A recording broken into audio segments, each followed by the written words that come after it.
वक्ते दफन हम मिट्टी देते हैं तो यही पढ़ते हैं, मिन्हा खलकनाकुम व फीहा नुईदुकुम व मिन्हा नुखरिजुकुम। 2 दिन के बाद में किसी ने आके कहा कि फला साहब कहाँ है? कहा अभी तो 2 दिन पहले इंतकाल हो गया, फला कब्रिस्तान में दफन है, नमाज जनाजा असर के बाद फला मस्जिद में अदा की गई थी, आपको नहीं पता? बोले नहीं, मुझे खबर नहीं लगी। मलकुल मौत आए 2 दिन पहले रूह निकाल के ले गए, मीन्स ही इज डेड, वो मर चुका है, वो इंतकाल हो चुका है। कॉमन सेंस आप लोग के यहाँ यही है। अगर इंसान फतह में वॉकिंग कर रहा, टॉकिंग कर रहा, माइंडिंग कर रहा, बिजनेस कर रहा है, दे आर अलाइव, वो जिंदा है। और मलकुल मौत आके रूह निकाल के ले गए, कब्रिस्तान में दफन कर दिया, चंद सालों में घास निकल गई, मीन्स दे आर डेड, वो मुर्दा है। यही समझते ना हम लोग। Today I will prove they are totally wrong wrong wrong. आज मैं ये साबित करूंगा कि ये 100% गलत है। रूह निकलने का नाम मौत नहीं है और रूह रहने का नाम जिंदगी नहीं है। दलील कुरान और हदीस की रोशनी में प्यारे मुस्तफा सल्लल्लाहु तआला अलैहि वसल्लम 571 ईस्वी अब्दुल्ला की पीठ से, आमिना के बतन से मकाम बैदा पीर के दिन सुबह सादिक तशरीफ लाए और जब ऐलान नबुव्वत किया, अबू जहल से 1 बार 2 बार 3 बार मान लो मैं अल्लाह का रसूल हूँ, पढ़ लो ला इलाहा इल्लल्लाह मुहम्मदुर रसूलुल्लाह सल्लल्लाहु तआला अलैहि वसल्लम, बार बार कहने के बावजूद अबू जहल नहीं माना। तायरे सिदरत तशरीफ लाते हैं, या रसूल अल्लाह ये मुर्दा है, अव मन काना मैतन, या रसूल अल्लाह ये मुर्दा है। A question arise in our mind in this palace named Fataha. Abu जहल हाथ पांव काम कर रहे हैं उसके, इस्लाम सेड ही इज डेड, ये मुर्दा है। अबू जहल के बदन में रूह बाकी है, इस्लाम बोल रहा है ये मुर्दा है। मलकुल मौत आए नहीं, रूह निकाल के ले नहीं गए। नकीरैन ने सवाल नहीं किया कि मन रब्बुका मा दीनुका मा कुंता तक़ूलु फी हक़्क़ि हाज़ा रजुल, इस्लाम सेड ही इज डेड। उसकी बीवी है, बच्चे है, प्लानर है, किलर है, हुजूर सल्लल्लाहु अलैहि वसल्लम के कत्ल का प्लान कर रहा है, मक्के में घूम फिर रहा है, ऐलान कर रहा है कि जो मार के लाएगा नबी का सर उसको 100 ऊंट दिए जाएंगे, but Islam said he is dead. उसकी जुबान बोल रही है मगर इस्लाम ने क्या कहा? वो मुर्दा है। इससे क्या साबित हुआ? रूह निकलने का नाम मौत नहीं है और रूह की बका का नाम जिंदगी नहीं है। अबू जहल के बदन में रूह बाकी है, जीते जी इस्लाम ने कहा मुर्दा है। और किसने कहा? जिब्रील अलैहिस्सलाम ने। और जिब्रील अलैहिस्सलाम कभी झूठ नहीं बोलते हैं। हुजूर सल्लल्लाहु तआला अलैहि वसल्लम पर कुरान नाजिल हुआ, कुरान झूठा नहीं है, नबी झूठे नहीं है। दुनिया की तमाम किताबों में सच्ची किताब का नाम कुरान मुकद्दस है, जिसकी हेडिंग है ज़ालिकल किताबु ला रैब फीह, शक की गुंजाइश भी नहीं है इस किताब के अंदर। इस्लाम ने कहा अबू जहल की रूह की बका के बावजूद ये मुर्दा है। अच्छा, ये बात क्लियर हो गई कि जिसके पास रूह हो वो जिंदा है। फतहा में ये कोई जरूरी नहीं, झारखंड में वो जिंदा हो ये कोई जरूरी नहीं, इंडिया में वो जिंदा हो क्योंकि रूह बाकी है, बीवी है, बच्चे है, कारोबार कर रहा, बिजनेसमैन है, ये कोई जरूरी नहीं है। और आगे चलें। 1 हिजरी 2 हिजरी 3 4 5 6 7 8 9 10 20 30 40 50 60 61 हिजरी करबला की धरती हजरत अली असगर के हल्क को तीर पार कर चुका। इस्लाम बोलता है जिंदा है। हजरत जुहैर बिन कीन की रूह मलकुल मौत ले जा चुके, इस्लाम बोलता है जिंदा है।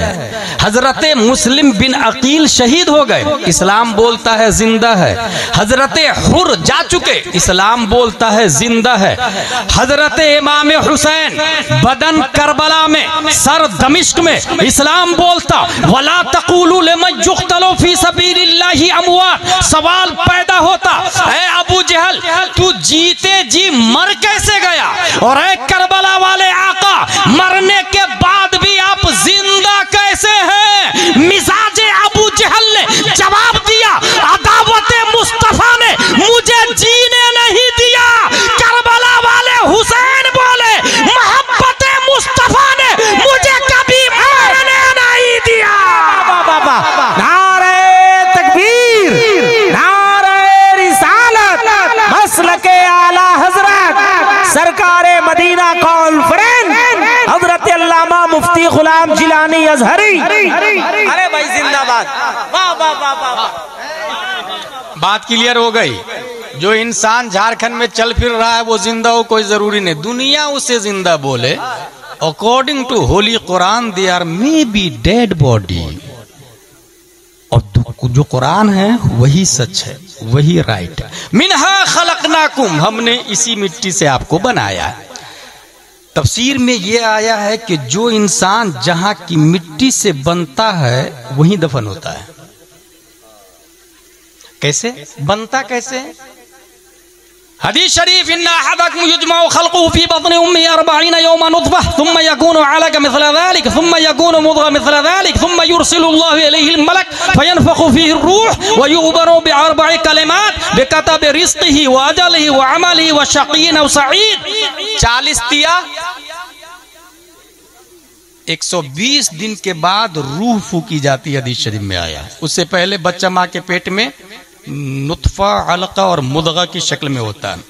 जब रब्बे कदीर किसी इंसान की मूर्ति माँ के पेट में बनाता है तो जिब्रील से फरमाता है, जा फला जगह की मिट्टी लाके उसकी माँ के पेट में उसकी मूर्ति को बनाओ। हुवल्लज़ी युसव्विरुकुम फिल अरहाम कैफ़ यशा,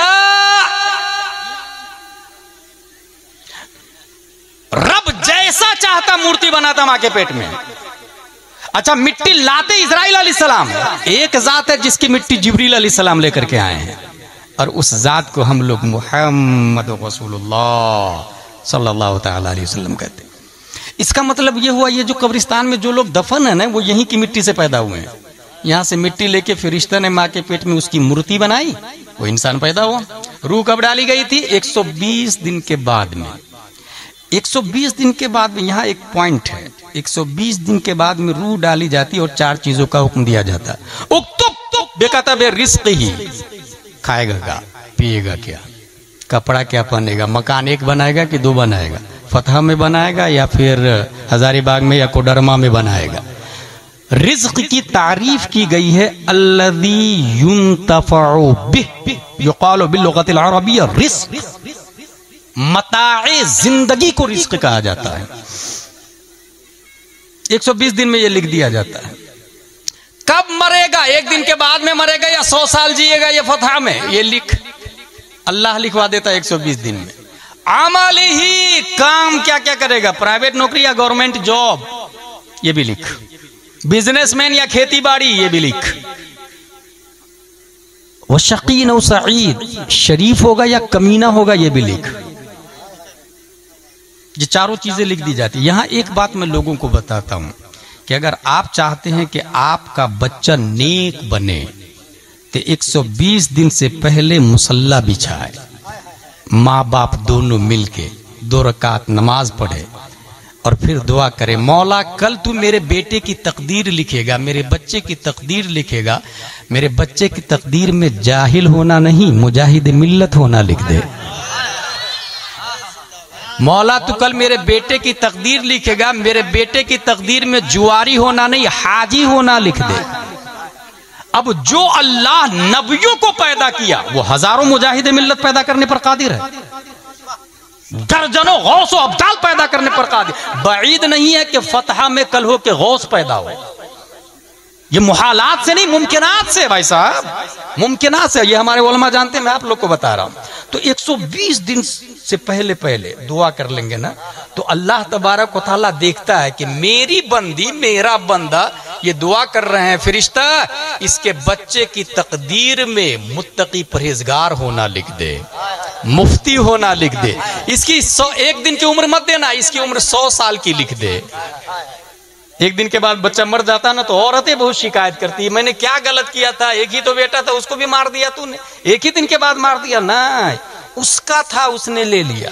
अगर आपको चाहिए था तो आप 120 दिन से पहले दुआ कर लेते। हाँ, एक और तरीका है हमारे पास में, अगर तकदीर लिखा गई है, जिस तरीके से अगर आप मस्जिद बनाते हैं या स्कूल बनाते हैं, अभी जमजम शाही ने मुझे दिखाया कि वो बना रहे हैं, क्या बना रहे हैं, एक इदारा बना रहे हैं, अबरारुल उलूम वेलफेयर ट्रस्ट, जिसके तहत एजुकेशन भी होगा, चैरिटी का काम भी होगा। बायलॉज बनता है, कोई भी सोसाइटी बनती है तो बायलॉज बनता है, उसके नियम होते हैं, सिस्टम होते हैं।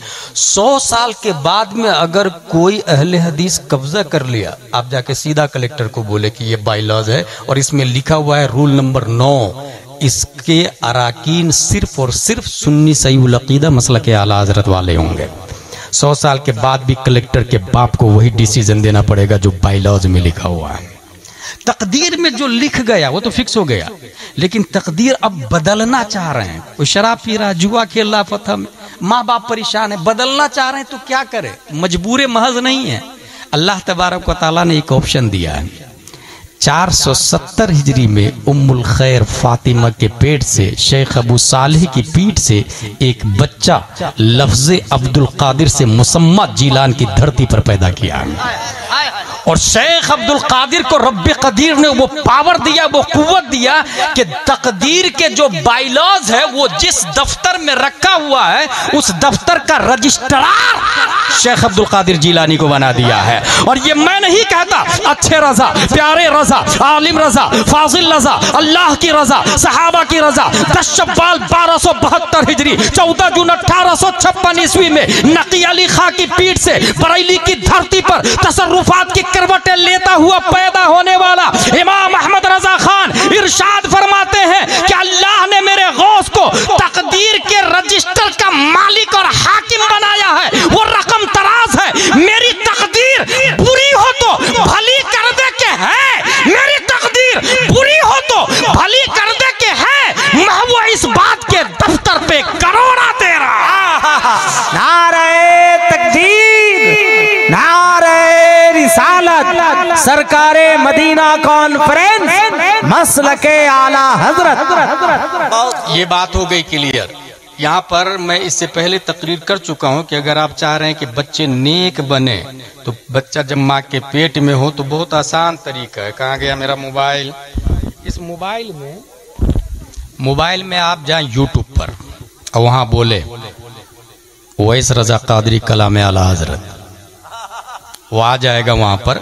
माँ को चाहिए कि आटा गूंथ रही है, मोबाइल इधर लगा दे। अब मोबाइल में चलेगा, क्या दबे जिस पे हिमायत का हो पंजा तेरा, शेर को खतरे में लाता नहीं कुत्ता तेरा। अब जो बच्चा पैदा होगा वो गौसे आजम का शेर बन के पैदा होगा, गौसे आजम का गुलाम बन के पैदा होगा। अब उस बच्चे को कोई डैमेज नहीं कर सकता, कोई डाइवर्ट नहीं कर सकता, कोई गुमराह नहीं कर सकता। माँ बोले सूरह यासीन मा तर्जमाए कंजुल ईमान। अब इधर वो चावल बना रही है और इधर आयत चल रही है यासीन वल कुरानिल हकीम इन्नका लमिनल मुरसलीन अला सिरातिम मुस्तकीम तंजीलल अजीजिर रहीम लितुनज़िरा कौमन मा उनज़िरा आबाउहुम फहुम गाफिलून। अब जो बच्चा पैदा होगा वो वक्त का ताजुश शरिया बन के पैदा होगा, वो वक्त का मुफ्ती आजम बन के पैदा होगा। इसलिए माँ और बहनों की खुसूसन ये ड्यूटी है। मिनहा खलकनाकुम, माँ के पेट में बच्चे की तस्वीर बन गई। कैसे बनती है? यहाँ पर बहुत सारे भिन्न भिन्न प्रकार के लोग हैं, चेहरे अलग अलग है, कलर अलग अलग है, मिजाज अलग अलग है। कभी गौर किया आपने? यही जमीन है, यहाँ से घास भी निकलती, काजू भी, किशमिश भी, पिस्ता भी, अखरोट भी, बाजरा भी, जौ भी, मक्का भी, गेहूं भी, चावल भी। जमीन एक ही है। मिन ऐसो हिया हिया, जमीन बराबर है। हमारे उलमा जानते हैं मिन ऐसो हिया हिया। आप लोग समझ जाए कि जमीन बराबर है। तमाम जमीन जब बराबर है तो ये काजू कहां से निकल गया भाई? ये पिस्ता कहां से निकला? ये चावल कैसे निकल रहा है? वजह यह है कि अगर जमीन को चावल से निस्बत हो जाए तो वो जमीन चावल में बदल जाती है। जमीन को अगर काजू से निस्बत हो जाए तो वो जमीन काजू में बदल जाती है। जमीन को अगर पपैयाज से निस्बत हो जाए तो वो जमीन पपैयाज में बदल जाती है। यही से ये बात भी समझ में आ गई कि इन जमीन के जितने मिजाज है उतने ही मिजाज इंसान के हैं, और जमीन के जितने कलर है उतने ही कलर इंसान के हैं। जितने कलर जमीन के उतने कलर इंसान के, जितने मिजाज जमीन के उतने मिजाज इंसान के। और ये भी सुने, जब जो जहां की मिट्टी से पैदा हुआ है वहीं दफन होता है, तो यहां से बात समझ में आ गई, अबू बकर नबी के बाजू वाली मिट्टी से पैदा हुए हैं। हजरत अबू बकर कहां से पैदा हुए? नबी की बाजू वाली मिट्टी से। उनके बाजू से हजरत उमर फारूक आजम। लेकिन एक सवाल पैदा होता है कि फतह में एक इंसान पैदा हुआ, गया हज करने के लिए और मदीने में इंतकाल कर गया। अब वो कहां की मिट्टी से पैदा हुआ था भाई साहब? मुफस्सिरीन इसकी तफसीर लिखते हैं, जब रब्बे कदीर माँ के पेट में उसकी तस्वीर बना रहा था तो तस्वीर में फतह की मिट्टी नहीं, मदीने की मिट्टी का इस्तेमाल फरमाया था। इसलिए रहे पैदा तो यहां होगा लेकिन दफन मदीने में होगा। पैदा कहीं भी हो, जहां की मिट्टी लगी है वहीं वो इंसान मदफून होगा। मिनहा खलकनाकुम, हमने आपको इसी मिट्टी से पैदा किया है। अब जब हम लोग मिट्टी से बने हैं तो मिट्टी की दीवार देखी होगी आप लोगों ने, चंद साल चलती है। ये जमीन से मिट्टी उठाए और उसको ताकतवर हाथों से मसले और फिर फूंक मारे, पूरी मिट्टी हवा में तहलील हो जाती है। मगर वही 1000 ग्राम मिट्टी को, 2000 ग्राम मिट्टी को मखसूस फार्म में रख करके अगर पका दे तो वो ईंट बन जाती है। अब उस ईंट से लाल किला बनता है, ताजमहल बनता है, मकान बनता है, बुर्जुल खलीफा बनता है। बुर्जुल मलिक की तैयारी चल रही है, आप लोग को पता है? बुर्जुल खलीफा से बड़ा बन रहा है बुर्जुल मलिक। और अभी तक नासा का नाम सुन रहे थे ना आप लोग, अभी नासा को पीछे छोड़ दिया टेस्ला कंपनी ने। वो एक ऐसा मोबाइल निकाला जिसमें रिचार्ज की जरूरत ही नहीं पड़ेगी। वो ऐसा मोबाइल निकाला जिसमें जो सिम लेस है, सिम ही नहीं होगा उसके अंदर, इलेक्ट्रॉनिक सिम, नंबर सिर्फ रहेगा। सन से रिचार्ज होगा, धूप से, जेब में मोबाइल रखा हुआ है, रिचार्ज हो जाएगा अपने आप। और सिर्फ जमीन पर नहीं बल्कि मरीख पे भी चलेगा और चांद पे भी चलेगा वो मोबाइल। कौन निकाल रहा? टेस्ला वाला। हासिल ये कि एक दूसरे को बीट करता है, एक दूसरे का ताक़ुब करता है, एक दूसरे को पीछा करता है। मिनहा खलकनाकुम, हमने इस मिट्टी से आपको बनाया। अब उस मिट्टी को ईंट की शक्ल में अब पका दिया आपने। अब उस ईंट से इंसान बुर्जुल खलीफा बना या लाल किला या ताजमहल सालों साल से चलता है। अगर ये बात समझ ली आपने तो सुने, फतह में जितने लोग यहाँ की मिट्टी से बने हैं वो रिटर्न यहाँ दफन होके मिट्टी में मिल जाते हैं। ऐसे ही जैसे मिट्टी को फूंक मारे तो हवा में तहलील हो जाती है, मिट्टी में मिल गए। चंद सालों के बाद जाके देखे ना तो जो लोग कब्र खोदते हैं उनसे पूछिएगा तो वो बताएंगे कि हाथ नजर आया, पांव नजर आया। भाई साहब ये हाथ किसका था? बराक ओबामा के बाप का? नो। डोनाल्ड ट्रंप के बाप का? नो। हमारे बाप दादा का, जो कल तक यहीं फतह में घूम फिर रहे थे। आज जमीन खा गई है उसको। चंद सालों के बाद उनकी हड्डियां भी खत्म हो जाएगी। मिट्टी से बने थे, रिटर्न मिट्टी में आ गए वो। ये हड्डियां क्यों खत्म हो गई? इसलिए खत्म हो गई कि वो मिट्टी से जो बन के आए थे तो दुनिया में कुछ किया नहीं, रिटर्न मिट्टी में जाके फना हो गए। अब अगर जिस तरीके से ईंट को आग में पका दिया गया तो उसकी वैलिडिटी बढ़ गई। अब वो फूंक से नहीं उड़ती ईंट, वो लाल किले में लग गई, वो ताजमहल में, वो बुर्जुल खलीफा में। वो ईंट अगर किसी मकान में लग जाए तो 1-2 दिन में नहीं 100 साल तक चलती। मस्जिद में लग जाए हज़ार साल तक चलती। क्यों भाई? तू भी तो मिन सो ही मिट्टी था, तेरे अंदर ये खूबी कहां से आ गई? ईंट ने जवाब दिया, मैंने अपने वजूद को आग में पकाया है, नतीजतन अल्लाह ने मुझे वो पावर दे दिया है कि अब मुझे कोई माइका लाल फना नहीं कर सकता। जो इंसान फतह की मिट्टी से बना और अपने वजूद को हुजूर अब्रे मिल्लत की मोहब्बत में फना कर दिया, इश्क़े उलमा में मिटा दिया, सैयदजादों से इतनी मोहब्बत की कि अपने वजूद का ख्याल ही नहीं रखा। हुजूर ने कहा उठ तो उठा, हुजूर ने कहा बैठ तो बैठा। अब इश्क़े अब्रे मिल्लत में फना होने की बुनियाद पर रब्बे कदीर ने उसके वजूद को इतना मजबूत कर दिया कि आम मिट्टी से उसकी हैसियत बदल गई।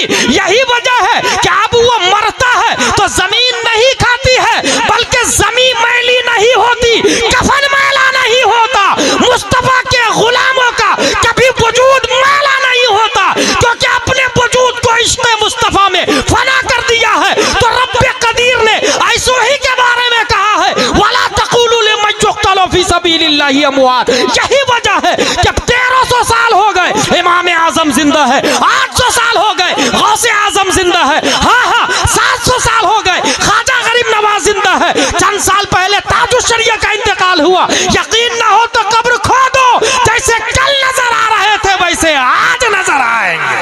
नारे तकबीर, नारे रिसालत, मसलके आला हजरत जिंदाबाद भाई जिंदाबाद। बात आसान कर रहा हूं मैं, कोई हार्ड बात तो नहीं कर रहा हूं। जो शख्स अपने आप को इश्क़े मुस्तफ़ा में फना करेगा, और इश्क़े मुस्तफ़ा में फना करने का तकाजा क्या है?